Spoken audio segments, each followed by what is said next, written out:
All right. Good evening, everyone. Welcome back after quite a bit of a break. If we could, before we jump into our agenda, we actually on our agenda, I was going to introduce ourselves. So, I hereby open the Planning Commission work session. Could we start with a roll call, please? Sandy? Present. Here. Thank you. I'll do that again. Chair Buck, Present. Vice Chair Schmunk, Here. Commissioner Auckland. Here. Did I pronounce that correct? Ackland. Ackland, thank you. Thank you. Commissioner Driggs, Here. Commissioner Thompson, Here. Commissioner Greenwell, Here. and Commissioner Weber. Here. Excellent. Thank you very much. So before we get rolling into our agenda here with our work session, I'd like to take a minute for commissioners to introduce themselves. We have a new planning commissioner with us tonight. Welcome. I'm so excited that you are here with us. Hopefully you are too. All right. Well, we'll see if she feels that way at the end of the meeting. Or a pretty good group to get along with. So if we could go ahead and introduce ourselves. Commissioner Thompson, you're online, so we'll start with you so I don't forget to notice you online. Good afternoon. My name is Seth Thompson. Been on the Planning Commission for a couple of years now, and welcome to the team per se. And I'm a lifelong resident of Springfield and grew up in the Eugene, Springfield, Willamette Valley area. So welcome. Thank you.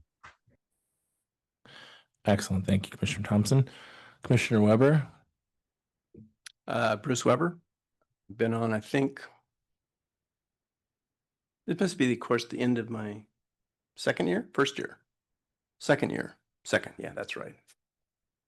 Haven't been here for a little while. It doesn't seem like, well, we haven't met since like May, right? Right. Oh, good. I didn't miss anything else. I'm a retired banker. Okay. Just doing stuff like this. All right. Huh?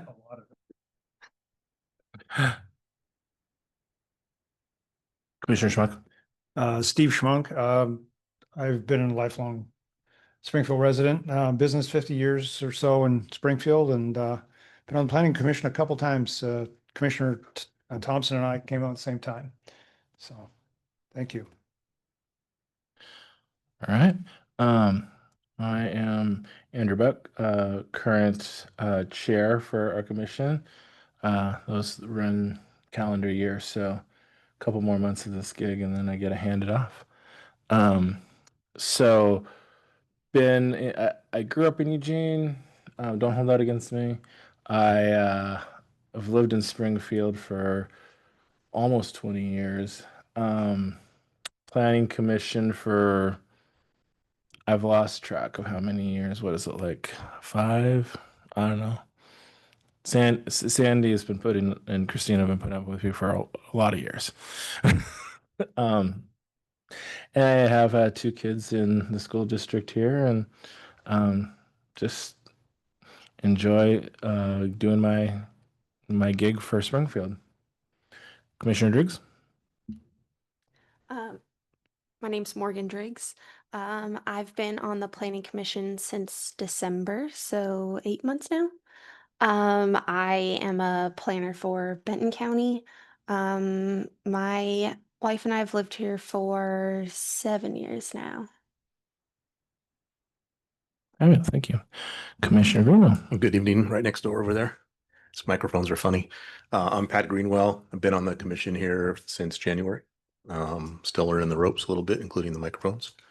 Come out of the design world, drafting house plans, and had some free time and wanted to use some of that knowledge and volunteer a little bit. That's why I'm here. And Commissioner Auckland, if you know how those things work, if you want to introduce yourself. Thank you. Well, I'm really excited to be here and excited to work with you all. My name is Callie Ackland. I did go to school high school up in Salem, and then moved here to Springfield almost 3 years ago. So I'm a college student, and I also work for a local nonprofit focused on eviction and homelessness prevention. Yeah, again, just excited to be here and work with you guys. Thank you. Excellent. Well, we're glad to have you.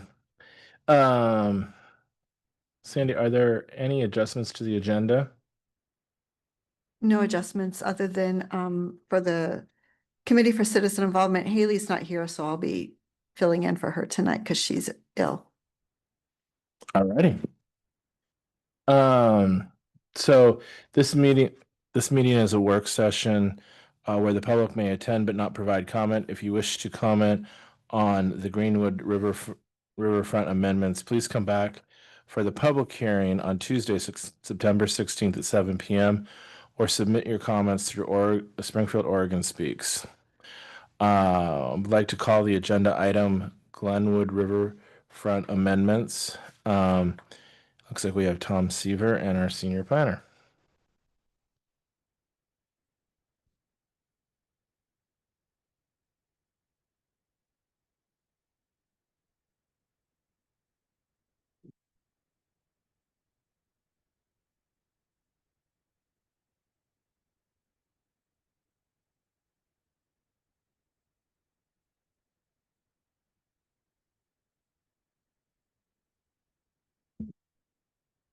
All right.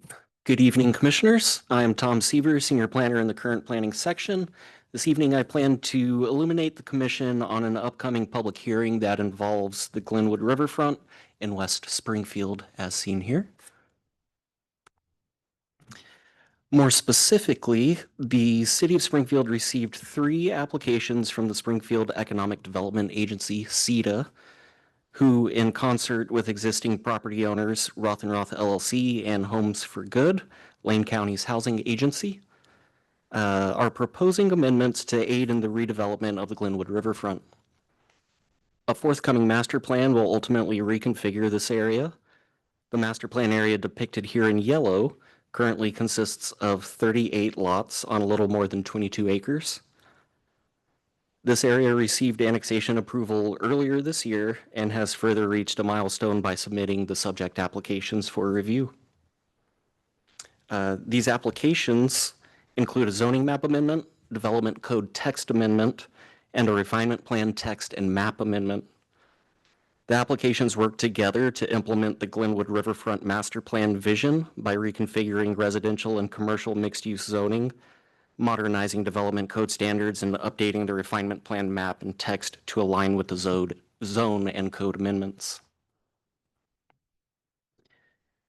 The zoning map amendment requests the adjustment of the zoning boundary between Glenwood Residential Mixed Use, the GRMU, and Glenwood Commercial Mixed Use, GCMU zones.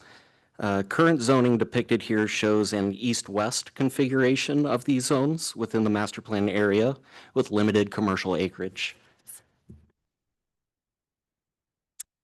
The proposed zoning map amendment will reconfigure this layout in a north-south configuration while expanding upon commercial acreage. Overlays such as the nodal development area and the multimodal mixed-use area remain in place, supporting walkability, transit use, and compact urban form. The riverfront path, park blocks, and open space elements identified in the Glenwood refinement plan are unaffected by the proposal and will be addressed at the master plan stage.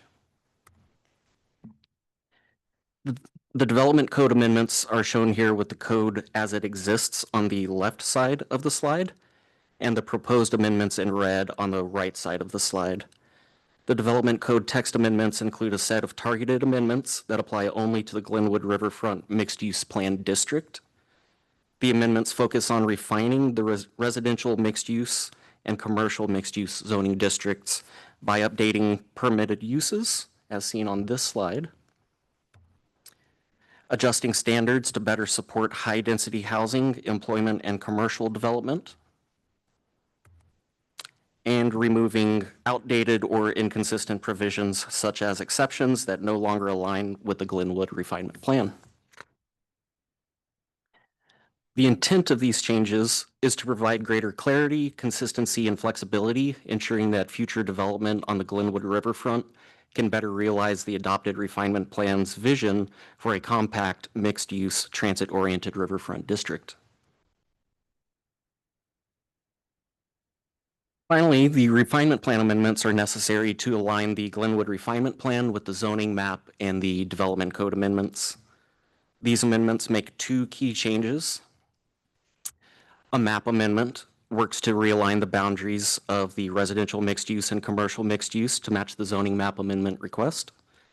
And a text amendment mirrors the proposed code amendment language affecting the Glenwood refinement plan that removes the existing 50% cap on standalone high-density residential development in the CMU zone. Under the amendment, the high-density residential may occupy up to 100% of a development area, while commercial and employment uses remain permitted.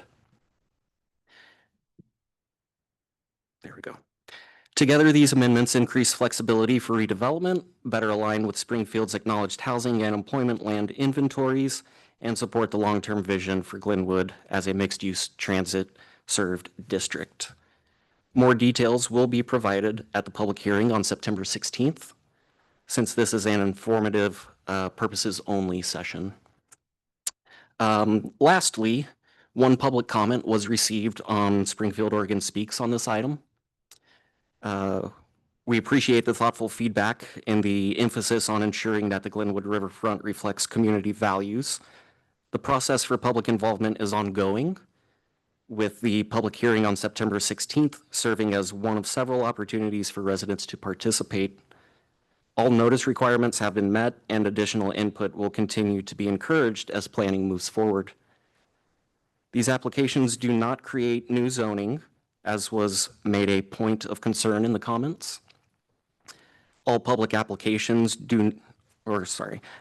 public facilities are already in place or can be readily extended, as was determined through the approved annexation earlier this year.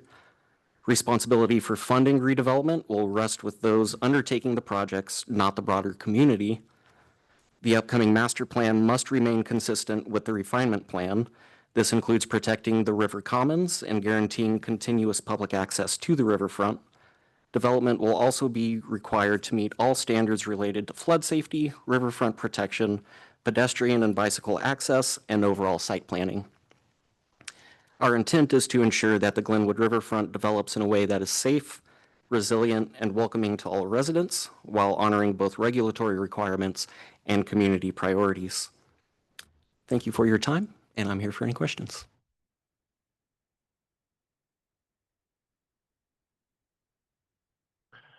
Mr. Dukes, you have some questions?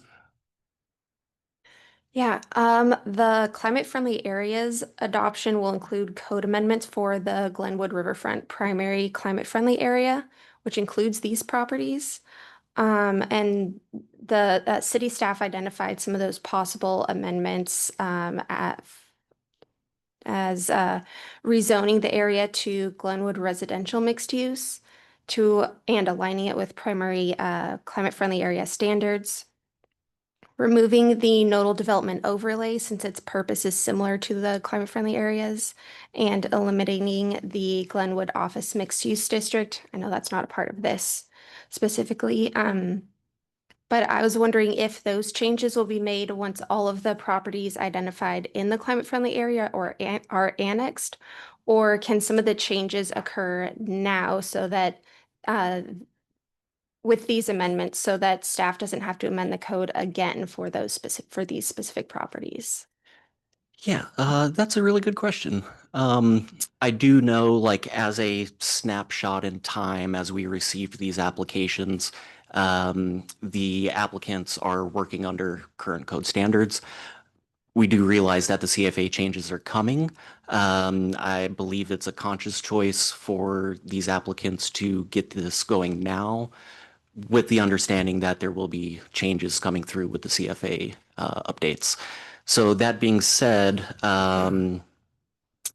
whether they take another bite at that apple with the CFA changes, we will have to look at this area as well, going through that process. What changes are going to occur? How does it affect what the master plan is trying to set up here. But overall, I think it's yet to be seen. So I can't really pin down a certain answer for you. I do know some other projects that are coming down the pipeline as well that are preempting all of this. They can't wait necessarily for the CFA changes, so they're just going to make their requests, get their applications in, and then as these changes occur, kind of deal with it at that point. Okay, Yeah, thank you. yeah. And I can provide more information. I also represent the city attorney's office also works for CEDA, Springfield Economic Development Agency. So these changes are being paid for. The work to make these changes are being paid for by the Springfield Economic Development Agency. And while all of Glenwood is in the Urban Renewal Agency, the project is limited right now to the Glenwood Riverfront. And so the changes are focused on those changes that are needed to allow the master plan to go forward rather than just general changes that would be in the interest of Glenwood, knowing that more changes are coming with climate friendly areas. And then the timeline of this project is in advance. Like I think Tom mentioned, that's definitely the reason that these are moving forward separately. There was coordination between comprehensive planning staff working on the climate friendly areas and economic development staff that are working with the consultants on these code changes. And if we could have aligned the timing, so it was one set of changes, we would have done that. But there's about a year difference in the adoption timelines. And this the CEDA board has been really wanting this to move forward and not get delayed. This project for Glenwood redevelopment has not necessarily had delays, but has had to wait for lots of things to happen. And we've been making kind of steady progress. So they didn't want to delay that for the CFA work. I do know that they're coordinating between comprehensive planning that's working on the CFAs and the changes that they want to propose so that this property, the master plan will be approved ideally under the updated code for this site, but that going forward, the CFA code will complement that or not, really contradict it is the goal.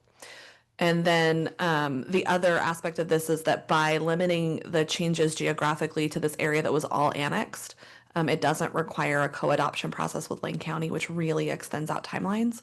The CFA changes likely will require that co-adoption with Lane County because they will apply to rezone properties that aren't yet annexed. Thank you. My other questions, let's see. So I noticed that the street grid was changed from I think it was like 6 blocks to 4 blocks. Was this solely due to the commercial and industrial buildable lands inventory? Will the businesses that need the 2 to 5 acre size properties, will those uses be congruent with the mixed residential uses? Kind of like what are the types of businesses likely to require over 2 acres in this area? Right. Yeah. So in our analysis so far through the staff report, which you will get a copy of prior to the hearing on the 16th, I think it does largely point towards the civil findings that there appears to be a lack of these mid-sized lots throughout the Glenwood area. And I think overall in that civil analysis as well. So this is the applicant's chance to address that shortage.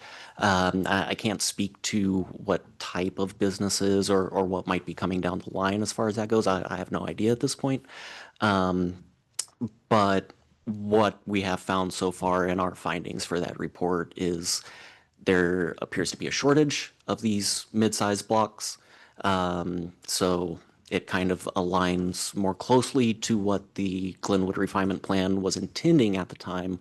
But as far as market forces have brought us to this point in time, we still have this shortage. How they're going to be utilized, they're definitely mixed use. They're remaining mixed use, both residential and commercial. Whether we see that in a vertical mixed use or horizontal mixed use fashion, I think is yet to be seen, but they are maintaining that mixed use designation. Thank you. You're welcome. Next question. Oh, on page 36 of our packet, there was an item number 5 that was added under the proposed code amendments that allows for other park / public recreation facilities in lieu of the park blocks. And I was wondering what sort of recreation facilities possibly might go in instead of the park blocks, because I think that public access and public recreation area right by the river is really, the community really wants to see that. Yeah, absolutely. And certainly so in the Glenwood Refinement Plan, there's a call for maintaining that riverfront space as a multimodal area for pedestrian access and enjoyment. The park blocks themselves, there's no indication yet at this point. I think more will come through in the master plan itself. As to how they're going to utilize that, I don't know what kind of facilities are going to be involved with that. I think when we think about park blocks, we think about open space. What goes into that, I don't know at this point. And what is being converted from park block to park or recreational facilities, I think it could either be private or public based. At this point, I'm not sure on those details. Thank you. You're welcome. And let's see.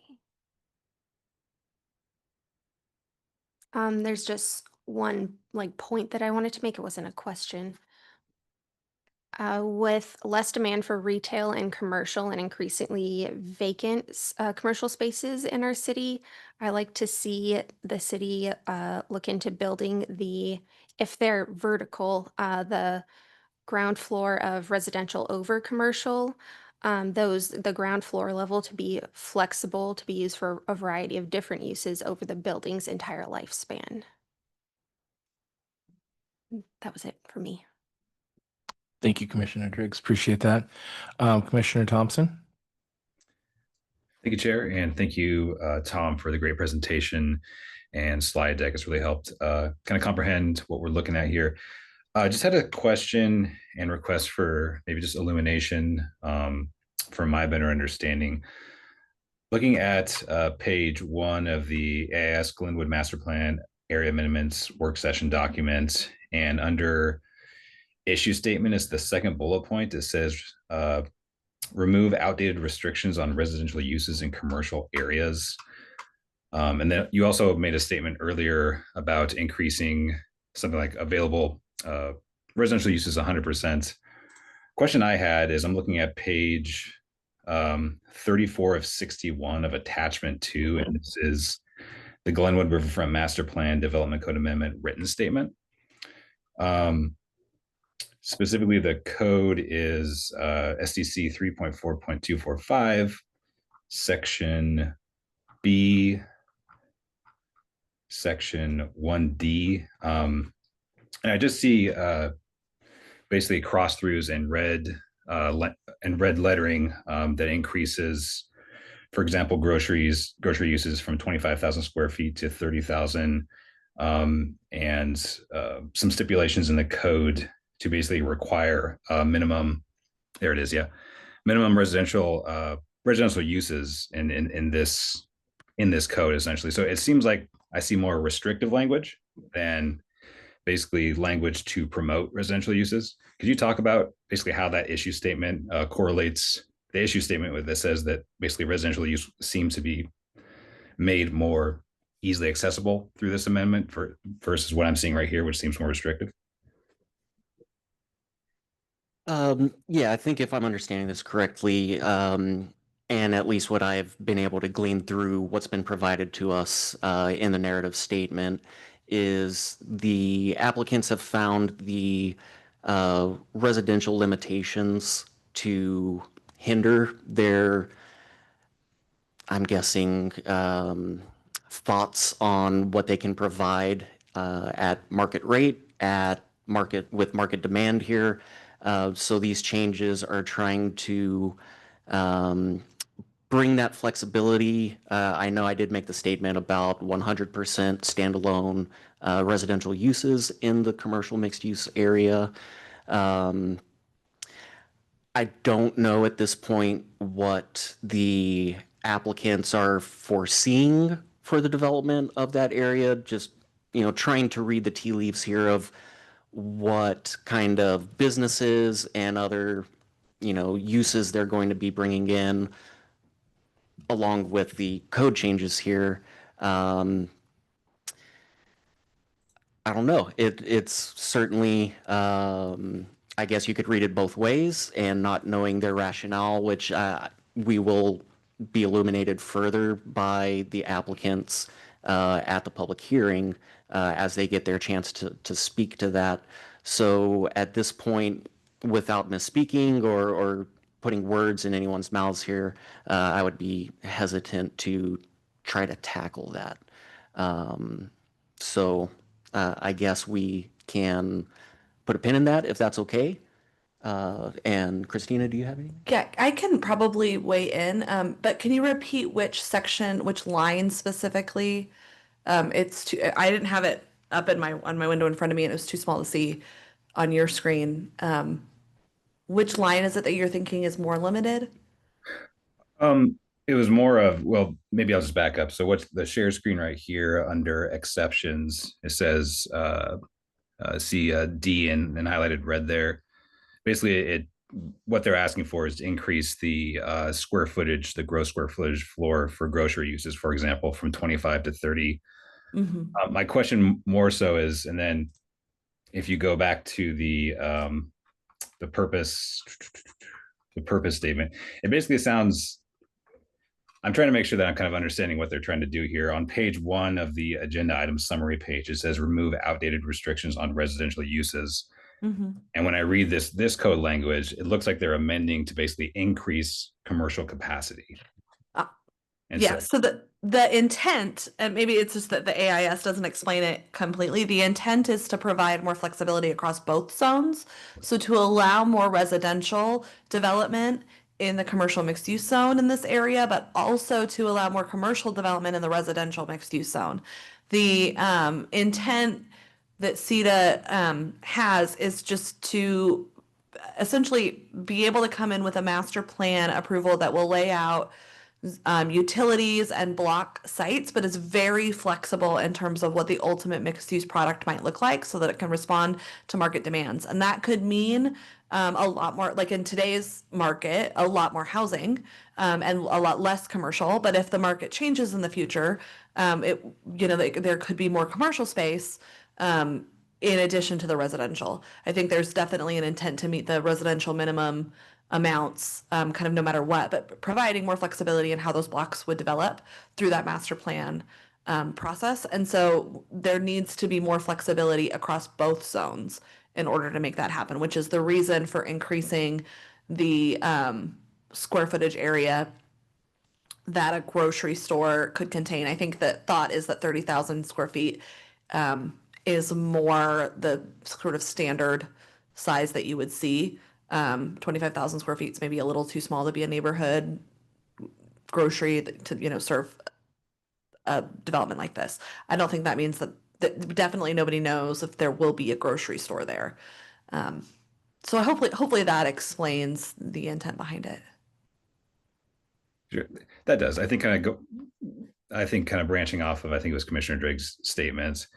I guess as long as I think they made provide the great perspective that there's a lot of vacant commercial uses. Specifically, I'm thinking of a lot of mixed use examples, mixed use developments around the state.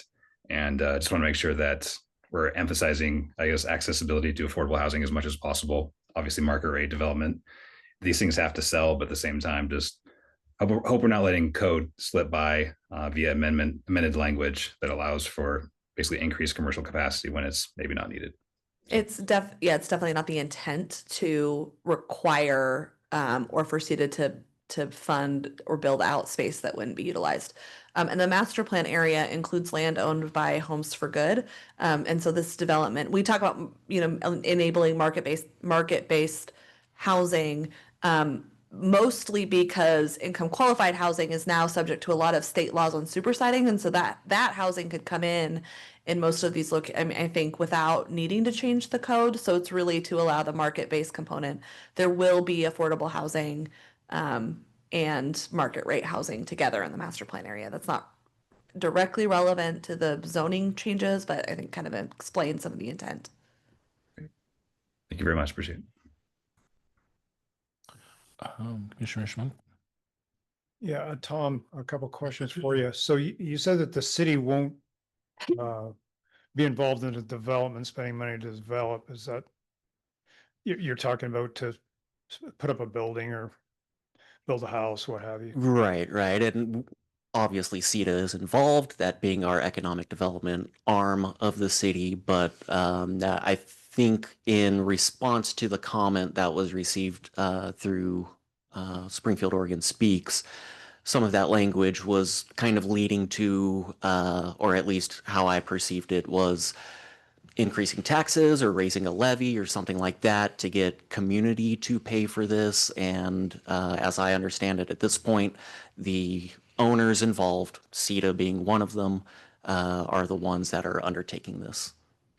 Okay, so, but I mean, there's been a considerable amount of city, non-CETA time devoted to zoning this and, bringing it to this point, Mhm. correct? And so, and there's more money to be spent, particularly CFAC, implementation on it. So there's still a fair amount of money to be spent on this, that's not reimbursed by either, development, grant funds or what have you. I believe so. And I think we're talking about indirect costs here, if I'm understanding you correctly.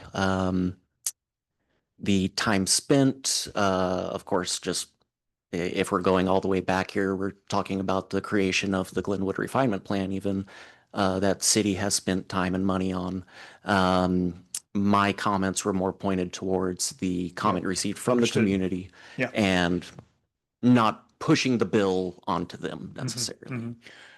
So when the CFAC rules are implemented, will the city be able to do that sort of citywide where it won't be, I mean, you're not going to have to spend, how should I put this? I mean, if you take the city as a whole, Glenwood being a small part of it, Glenwood would only expend, or applying CFAC to that would only expend funds. I mean, you can do it wholesale. You don't have to specifically look at the property. Is that accurate or? If I'm following you, I think so. And, we have other CFAC or CFA areas across the state. I believe we're looking at 3 primary areas, Glenwood being one of those. And what you do there, you would do in Glenwood, and so the cost of implementing that would be minimized amongst those. I believe so, yes. Okay, thank you. Public hearing, do you expect a lot of folks, or what are you expecting? I have not gotten the indication of that so far. The annexation of the master plan area did not garner a large crowd, if any, if I remember correctly. Notices go out as required, and folks are certainly welcome to comment if they have anything. After I put the signs out, actually, one in front of the Putt-Putt at Camp Putt, and then further down Franklin there in front of the businesses that we have there.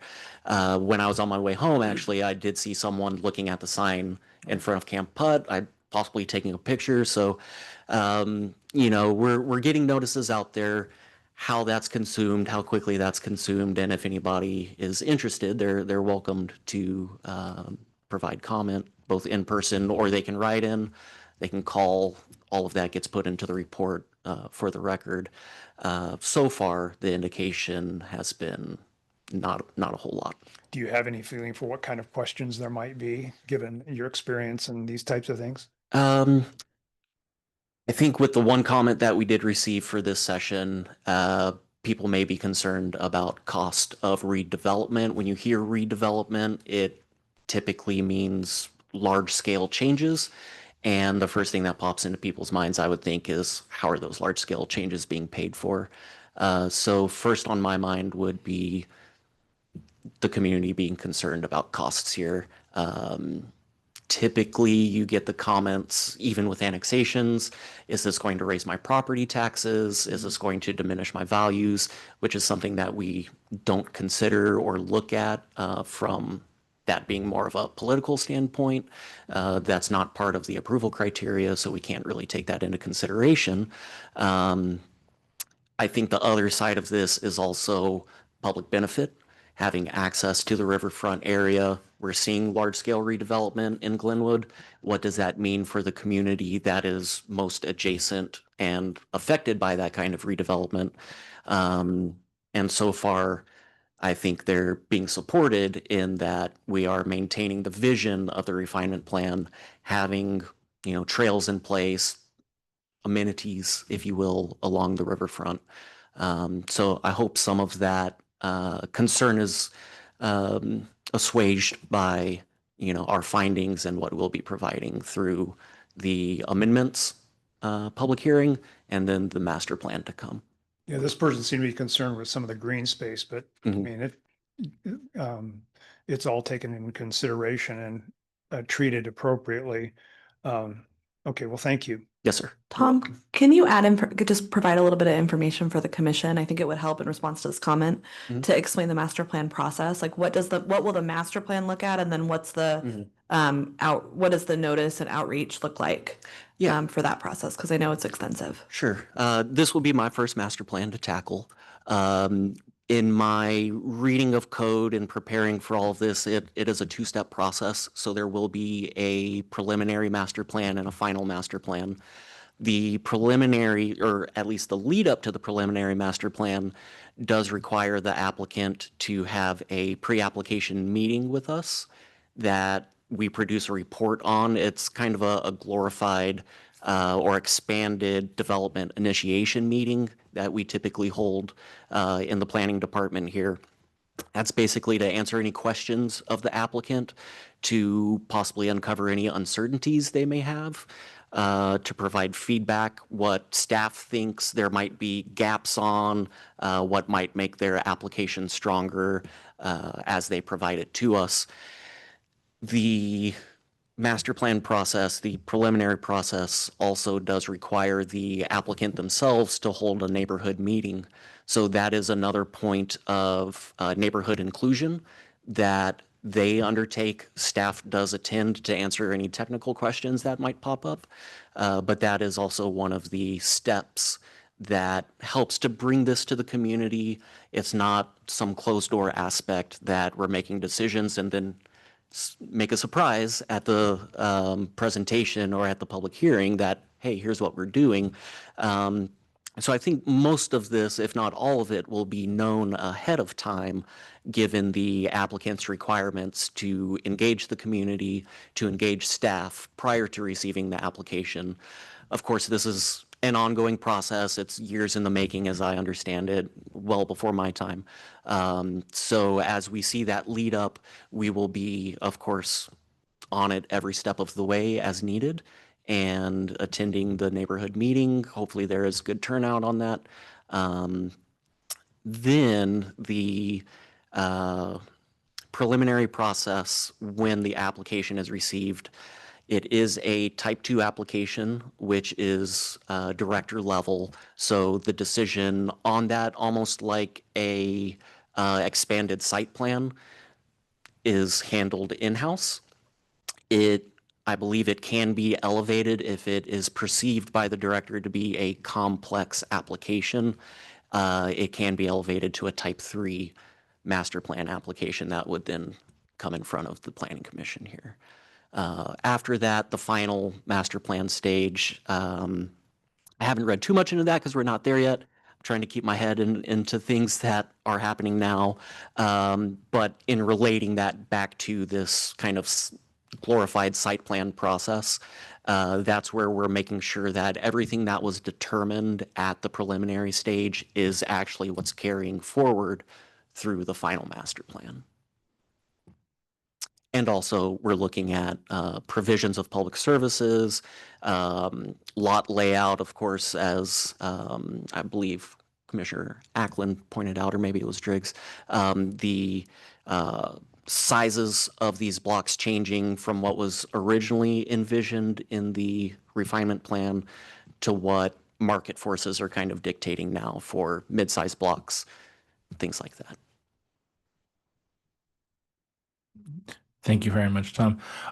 Just one quick comment that maybe you can add when we come back on the 16th.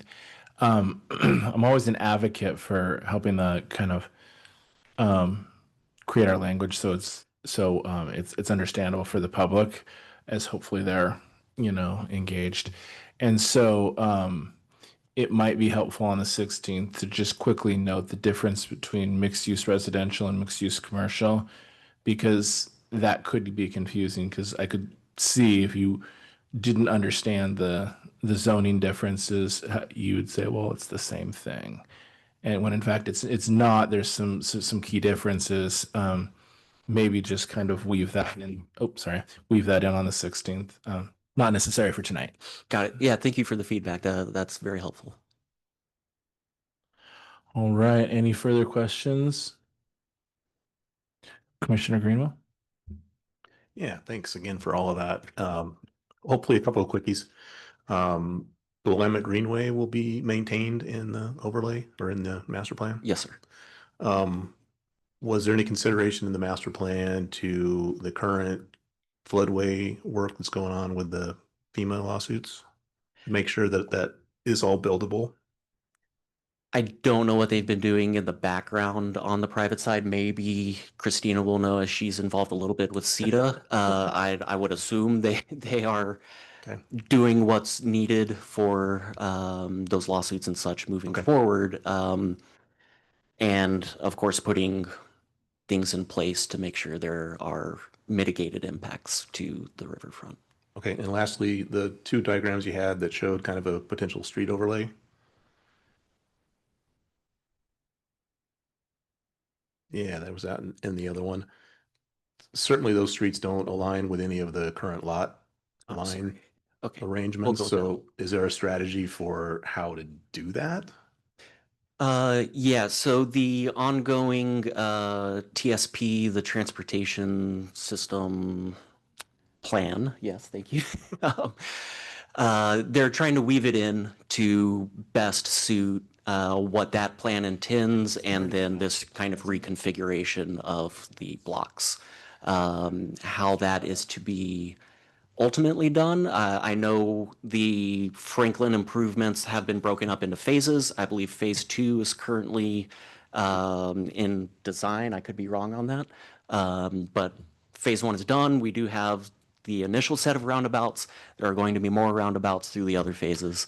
I guess I was getting more at that, especially the interior streets in the current property lines don't align at all with each other. So is there a strategy for dissolving property lines? Oh, yes, yes. Okay. Yeah, I believe that will either take place through, I think that will take place through the master plan. It'll be a future subdivision after the master plan. Okay, thank you. Thank you. On the question about FEMA, there is relatively a lot less of this property that's in the floodplain. The property that is, much of the property that is north of the conceptual location of the riverfront street that you see there is intended to be park open space.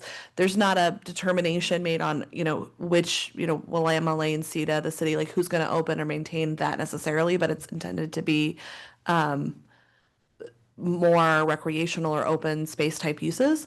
And then the floodplain, comes much closer to the river as you get towards the Roaring Rapids building there. There is maybe a small part of the what we call the Brombaugh building. It was the old pipe organ location that's now houses some local artisans. That building, we don't know if that building will remain there or what the long-term plan for that building is. But if it's in the floodplain, it's barely in the floodplain. And so there really aren't an intent for extensive new structures to go in the floodplain here. So it's the status of FEMA's implementation of the biological opinion is less relevant since the property to the east there that has a lot more floodplain encumbrance is not being included in the master plan. So hopefully that answers that question. And we really don't have much of an update on where the floodplain stuff is at anyway. The litigation is still ongoing. They released a draft of their biological opinion, or not their biological opinion, their environmental impact statement, which they need to do permanent rulemaking. And I haven't reviewed that. I don't know the implications of that yet. It came out really recently. Thank you, Christina. Commissioner Eklund, did you want to weigh in? No, I don't have any questions. Thank you. Perfect, thank you. And just confirming, Commissioner Weber, you're good? All right. I think that concludes that agenda item. If there are no further questions, then or if no further feedback or questions for Tom, I think we can then adjourn the work session. All right, I hereby adjourn the work session.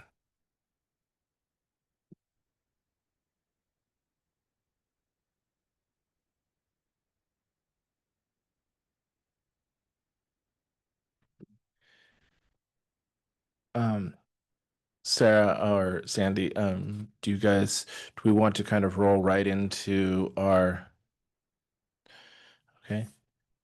Is everybody good to kind of go right into our next session here? Okay, perfect.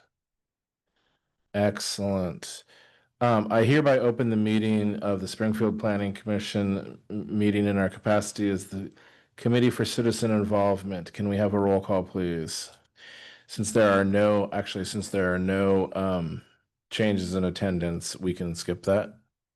Okay. Are there any adjustments to the agenda? As I mentioned previously, I'm here on behalf of Haley Campbell, so I can handle the next item. Excellent. Well, then in that case, I'm going to call the Housing Design Initiative Technical Advisory Committee bylaws by our very own Sandy Belson. Yes, thank you. For the record, my name is Sandy Belson. I'm a comprehensive planning manager for the city of Springfield. I'm sitting in for Haley Campbell, a senior planner and project manager for this project. So before you tonight is a decision to either adopt or not adopt the bylaws of the Housing and Design Initiative Technical Advisory Committee. So the Technical Advisory Committee has had 2 meetings.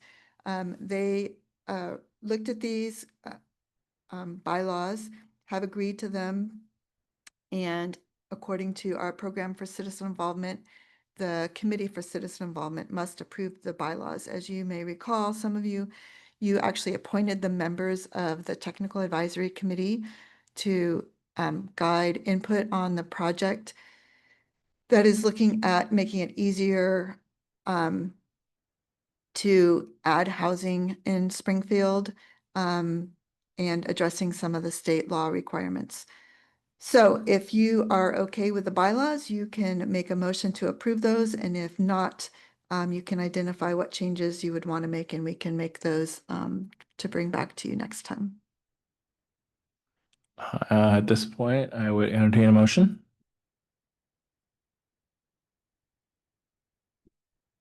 I would like to present a motion to adopt the Technical Advisory Committee bylaws. Thank you. Second.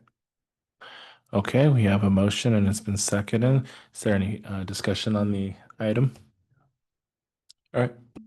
Just one point. I don't think we need to change anything, but I guess I'm reading these fairly restrictive, or tried to be restrictive, or that's not the right word, about the input from the group as to what they can bring up and can't bring up or shouldn't bring up. The comment is, we'll consider this input along with relevant plans and policies. I just don't want to put a wet blanket on anybody's maybe something that's off the wall a little bit. So I don't know if anybody got that impression. So I guess I'd like to see if anybody else got that idea, and maybe should be changes. So that's it.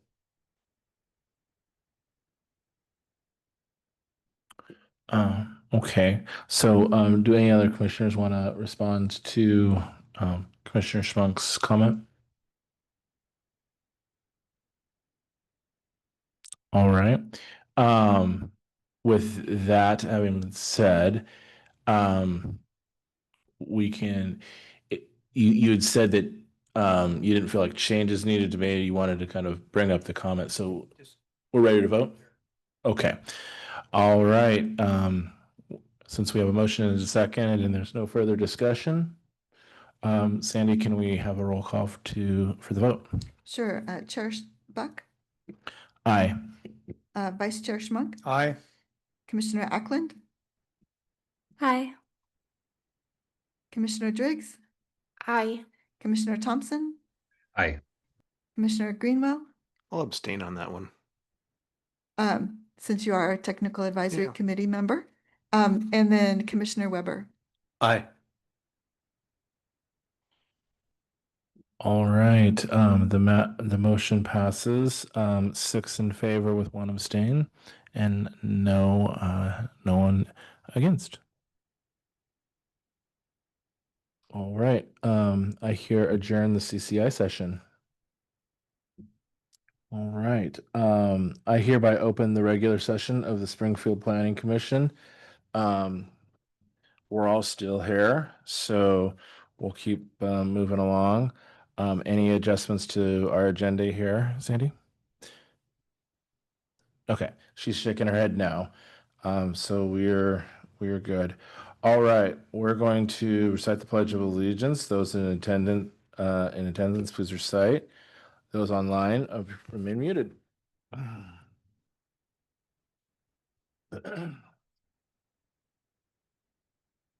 I pledge allegiance to the flag of the United States of America and to the republic which it stands, one nation, under God, indivisible, with liberty and justice for all.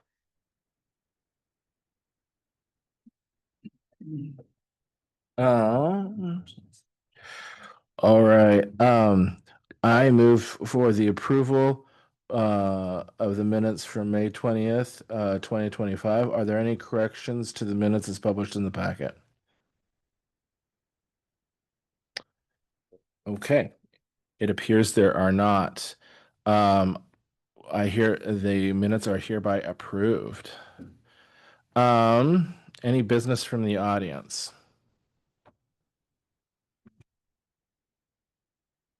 We have one member of the community online, and would you please raise your hand if you have a comment to make at this time?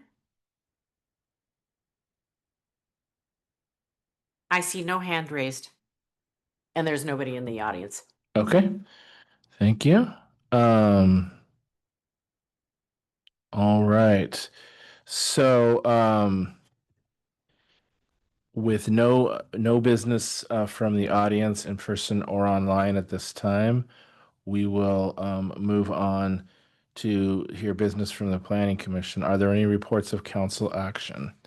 Commissioner Thompson. Thank you. I do have a report of city council action on September 2nd. The most of the very lively discussion centered around Springfield's fiscal stability strategy. The two most applicable motions pertaining to the Planning Commission was one resolution to adopt a new natural hazard mitigation plan, which the motion passed. The second resolution was in support of a grant application seeking planning assistance from the Department of Land Conservation and Development to assist in funding Springfield's housing capacity analysis. And that motion passed as well. That's my report. Thank you. Thank you, Commissioner Thompson. All right. Is there any we need to appoint a commissioner and an alternate to the evaluation committee for South 52nd RFP. Are there any volunteers to serve on that? I could provide a little bit of background. So the city has 2 properties that we acquired from Lane County. Lane County made them available to us for the purposes of developing income qualified housing. So we put out a request for proposals. We have one developer who has expressed interest, so they will be submitting a proposal. We're looking for a commissioner to be on a committee to evaluate that. That would meet the week of, let me look here, October 27th. So we would need a timely review, which is why we're looking for an alternate in case something happens to the commissioner that you appoint. When we get that proposal in, we'll schedule that. And also Commissioner Schmunk wanted me to share what kind of roles our commissioners currently have so that you could see that, and I'll just put that on the screen as well. So you can see our current leadership and liaisons.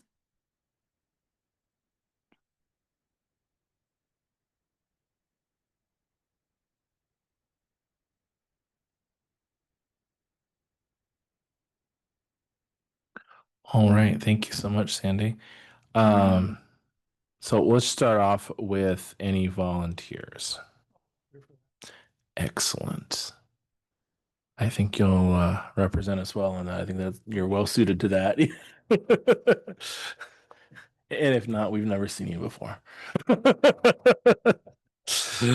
All right, thank you. Is there an alternate? Commissioner Greenwell?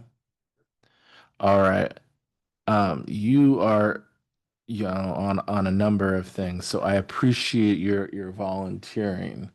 TAC is a lot of fun. The other one just don't meet very often. Fair enough. Residential development's kind of up my alley. Perfect. Well, let's hope that you're not needed and Commissioner Schmunk will be just fine. All right. Thank you both for helping with that.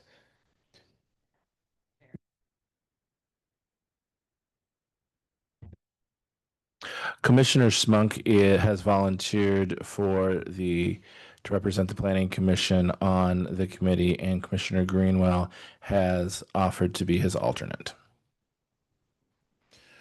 All right. Any business from the Development and Public Works Department? Oh, I give a brief report on the TAC committee so far. yes. Yes, Because please. it does dovetail very well with what we were presented with tonight.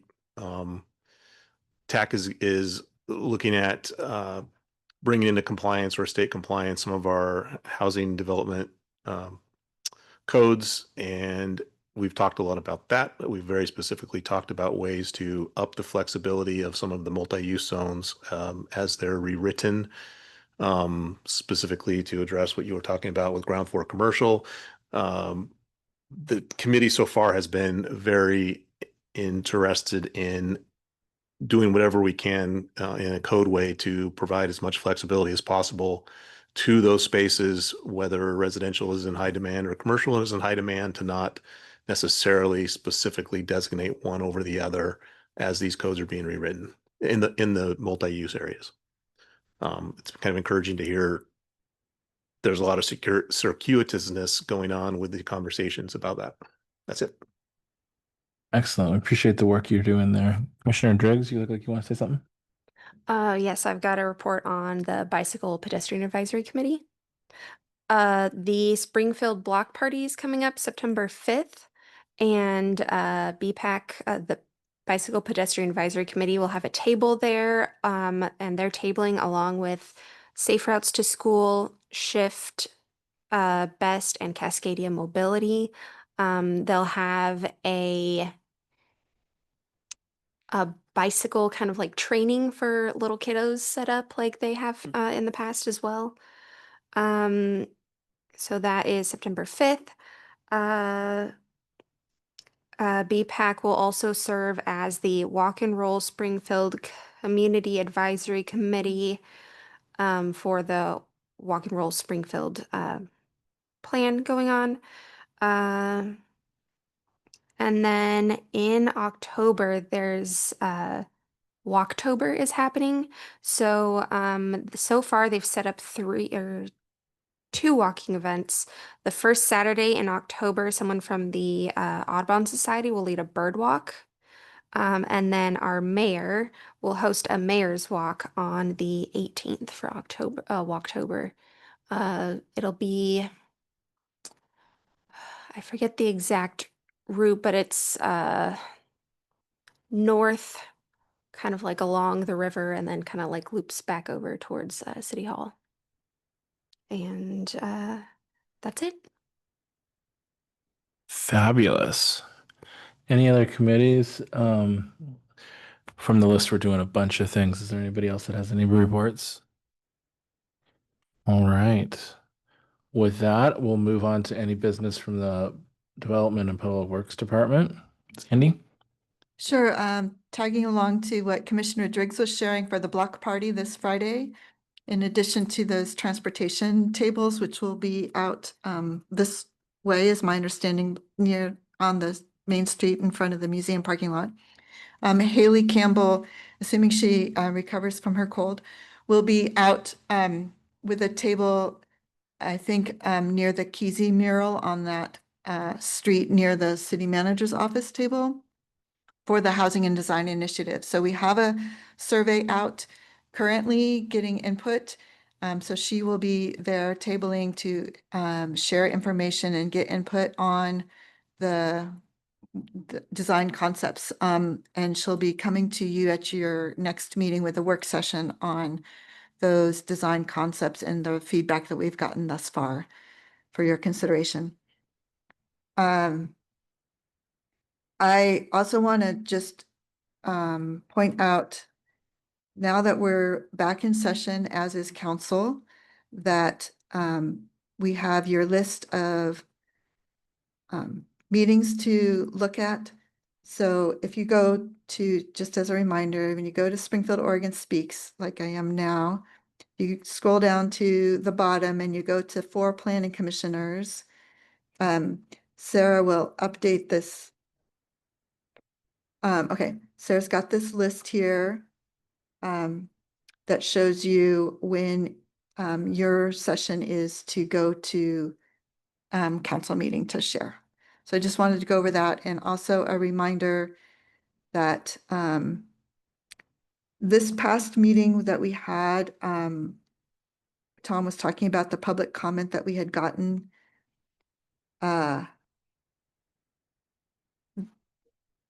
We didn't have the item up for the Glenwood Riverfront at the time, so the comment that we did get was under business from the audience. So as you can oops, I'm not in the right meeting. Let me go back.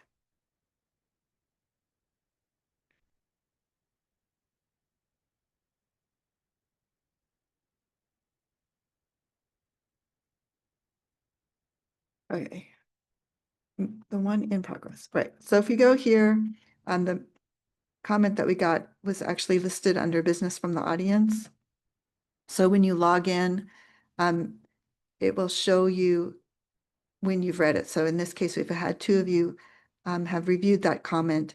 So especially with the public hearing next week, if we get more comments, try to remember to log in and look at those so that people know that you're reading their comments when they come in.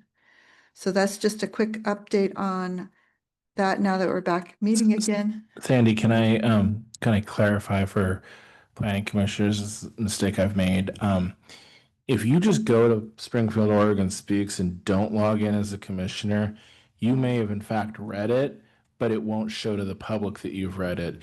So you have to log in as a commissioner and then view the comments and read all of that. It doesn't work if you don't do that. Go ahead. Yeah, there's a selection, right, to acknowledge that you've read it. And then unless you do that, that won't be incremented. Is that correct? Right, like Chair Buck was saying, you need to log in. So let me see if I can show you again.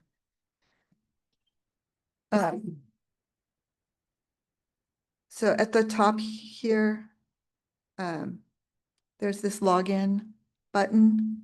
So you would click on that, it would take you to a login. You'd put in your city email, your password, and then at that point it would log in. And then I think, as you said, Commissioner Schmuck, there would be indication that you can, yeah, that you've read the comment. Yeah, there's actually a radio button there at the bottom. I can't remember what it's called, what it says. Yeah, I don't remember either, because Yeah. I don't do that. I'm not a I think commissioner. it says click to mark as read.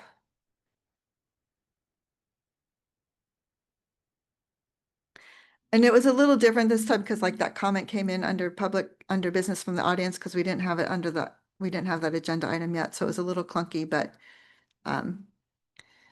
with a public hearing coming up next week, I just wanted to go over that for you all.